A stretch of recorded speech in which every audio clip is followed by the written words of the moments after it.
လူဘဝဆိုတာ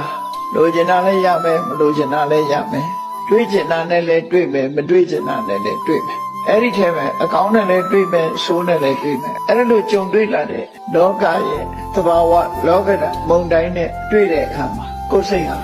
ရင်းရင်းချင်းဆိုတာမဖြစ်ဖို့ရအတွက်လေ့ကျင့်တာဟာစိတ်အလှပကိုသစားဆင်ပေးတာနဲ့အလားတူတူ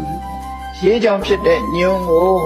ရှည်နဲ့ပဲပြန်ပြီးတော့ဆေးကြောတန်းစင်ရတာဟုတ်လားဆေးတဲ့အခါမှာတန်ရှင်းစင်ကြယ်သွားတယ်ထို့တူပဲစိတ်ကြောင့်ဖြစ်နေတဲ့မတန်ရှင်းတဲ့ပူလောင်တဲ့သဘာဝတရားတွေကိုတတိပညာလုံလဝိရိယဆိုတဲ့အစွမ်းထက်တဲ့အရာတွေနဲ့တွဲဖက်ထားတဲ့စိတ်ကလေးနဲ့ကိုယ်စိတ်ရဲ့ပူလောင်မှုတွေအညစ်အကြေးတွေကိုစိတ်နဲ့ပဲပြန်ပြီးတော့သုတ်သင်ရှင်းလင်းချရမှာဖြစ်တယ်အဲ့ဒီသုတ်သင်ရှင်းလင်းနည်းကိုမြတ်စွာဘုရားကဟောကြားတယ်ဘုရားတရားနာရတယ်ဆိုတာအဲ့ဒီအသည့်တွေရပြီးတော့လောက်ကြဖို့လုပ်တယ်ပေါ့နော်မလုပ်ဘဲနေရင်တော့မရဘူးဘယ်ဟာမှ